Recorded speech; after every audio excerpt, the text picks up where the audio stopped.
মমতা ব্যানার্জি জয় বাংলা, জয় বাংলা, জয় বাংলা। দুর্গাপুরের রাজনৈতিক মঞ্চে জমে উঠল অন্যরকম দৃশ্য। দলীয় কর্মসূচির মাঝেই নজর কাড়লেন তৃণমূল কংগ্রেসের সুপ্রিমো মমতা বন্দ্যোপাধ্যায়। সোমবার দুর্গাপুরের সিটি সেন্টারের চতুরঙ্গ ময়দানে দলীয় প্রার্থীদের সমর্থনে বিশাল জনসভার আয়োজন করা হয়। সেই সভায় প্রধান বক্তা হিসেবে উপস্থিত ছিলেন মমতা বন্দ্যোপাধ্যায়। শুরু থেকেই সভা মঞ্চে ছিল উচ্ছ্বাস, ভিড় আর রাজনৈতিক বার্তার ঝড়। তবে সবকিছুকে ছাপিয়ে যায় এক বিশেষ মুহূর্ত। সভা শেষের মুখে মঞ্চ ছাড়ার আগেই দলের বর্ষিয়া নেতা তথা দুর্গাপুরের প্রাক্তন মেয়র এবং প্রাক্তন বিধায়ক অপূর্ব মুখোপাধ্যায়ের সঙ্গে কানে কানে কথা বলতে দেখা যায় নেত্রীকে। স্বাভাবিকভাবে এই দৃশ্য ঘিরে কর্মী সমর্থকদের মধ্যে শুরু হয় জোর জল্পনা।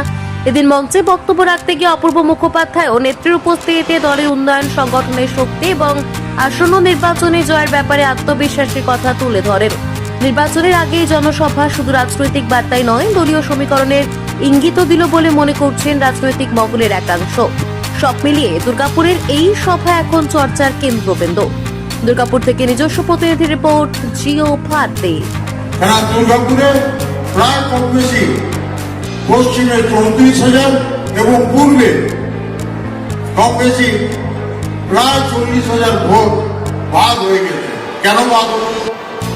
যাদের কাছে যোগ্য সমস্ত কিছু থাকা সত্ত্বেও, তাদের সমস্ত কিছু থেকেও তারা আজকে বাদ। তার মানে এখানটাতে দাঁড়িয়ে এই জুমলা পার্টি একটা প্রস্তুতি নিয়েছে। সে প্রস্তুতিটা কি?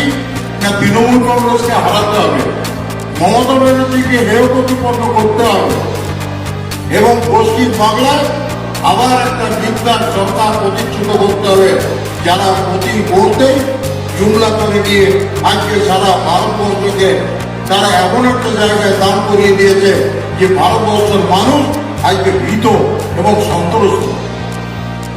ভারতবর্ষের মানুষের কাছে এমন একটা জায়গা হয়ে গেছে যে যেটা ভাববার মতন জায়গায় আজকে ভাবছে যে মোদী সরকার।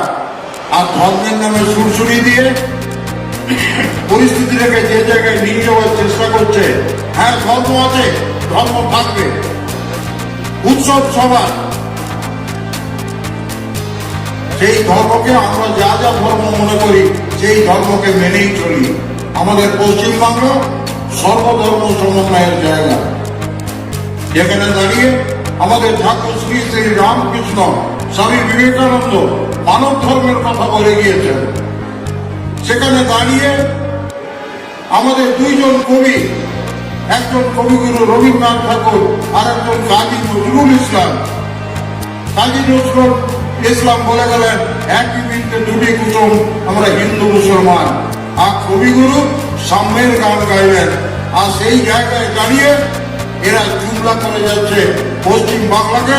তারা একটা জায়গায় ধর্মের নামে সুরসুরি দিয়ে, কিছু মানুষ আছে যারা ধর্মকে ভয় খায়, কিন্তু ধর্মটা ভয়ের জায়গা নয়, ধর্মটা হচ্ছে শ্রদ্ধার জায়গা।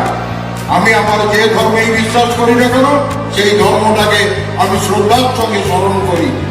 কিন্তু সেখানে দাঁড়িয়ে তারা এমন এমন একটা করে উক্তি আওড়াচ্ছে যেটা মানুষের কাছে ভীত এবং সন্ত্রস্তের জায়গায় দাঁড়িয়েছে।